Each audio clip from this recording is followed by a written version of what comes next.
This is our 36th annual Antique Equipment Show for the Chautauqua County Antique Equipment Association. And we're in Cemetery Road, Stockton, New York.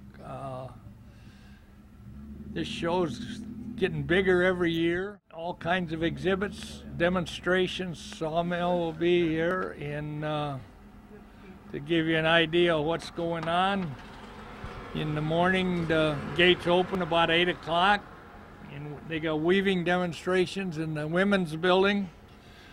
Then at 11 o'clock they also have tractor games where the kids play with a ball and chase it around. It's very interesting. Then of course there's noon whistle with all the steam engines and everything blowing the whistle. There's all kinds of food on the grounds. We got a tractor parade at 1 o'clock of all the tractors, and we've all makes and models of tractors. Parade of tractors and cars. It's one of the highlights of it every day. There's a butter churning demonstration in the women's building, sawmill demonstration, tractor parade around the town. They go out and around, and that's quite a colorful deal. How many do you get, John?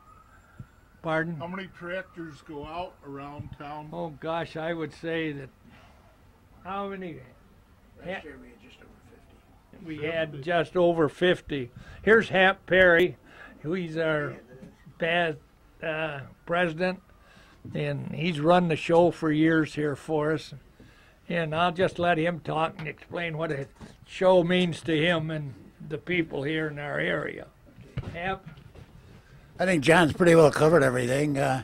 We have here is 17 acres, and we bought it from a fire fraternity 9 years ago.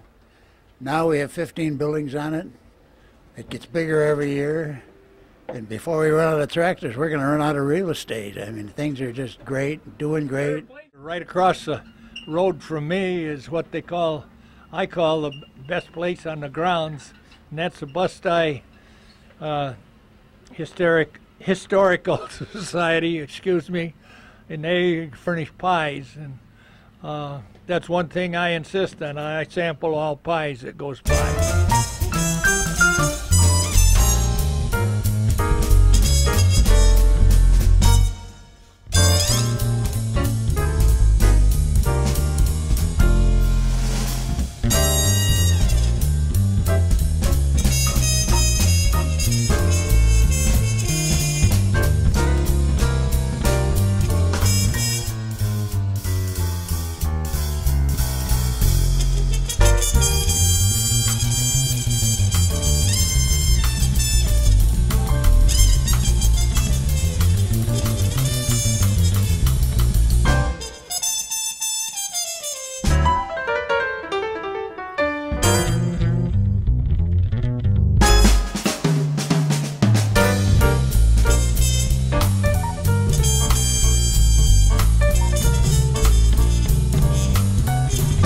How much is that? Is that a gallon?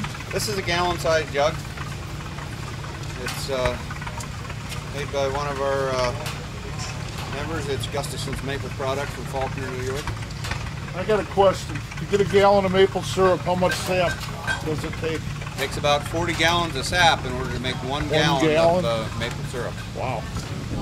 And you just keep boiling it and boiling it? Yep, you have to concentrate it one way or another. You have to get away, move away about 39 gallons of water, and you're left with 1 gallon of syrup. So I haven't seen it done since I was a little kid. My grandmother had a pot on her stove. She's always boiling. I don't know what she ended up getting. I'm Norman Carlson.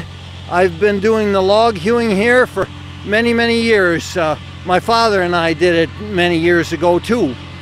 Now we start out with a log, which is of course something that's grown round, and our ultimate goal is to square it up for whether we're going to use it in framing for a house or barn like we have been doing in our culture for over 1,000 years, or whether we're going to be making a square log cabin, as some of them were, although most of them were round log in this area, but some of them were square, or railroad ties, or whatever we want to use it for. Well, I start out on the small end, and I use a measure to see what the biggest beam I can get out of this is going to be practically. If I were doing it on a practical basis, I'd start out and select the logs, of course, for the size. And then with a plumb bob and a carpenter's square, I make sure that these are plumb and level. In other words, I reference them to the center of the earth so that when I come down on this end, the big end, and do the same thing, well, then I won't have any, neither will be twisted in relationship to the other. And there again, I take the same size, whatever has been dictated by the small end. Blacksmith made nails,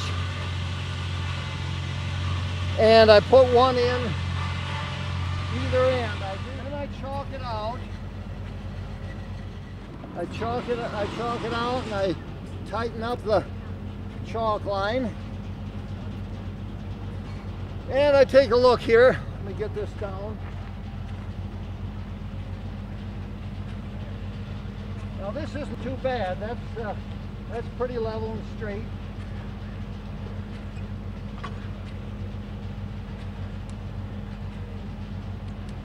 I snap that chalk line.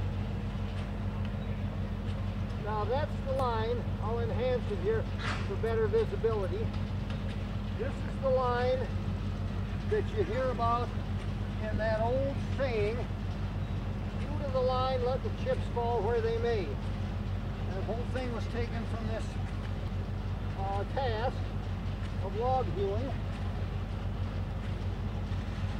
and it simply means that you work as close to this line as possible. Once that's done, I can get up here, and this part is called scoring. And here again, and I'll remind you that it's hew to the line, let the chips fall where they may. Oh, I got ahead of myself here. I'm sorry. I haven't set this in after turning upside down. I do all four sides. Stability is an important issue. And these log dogs were made, blacksmith made.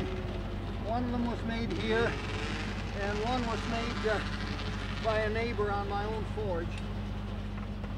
And as I was saying, take the common axe and you score in. To the line.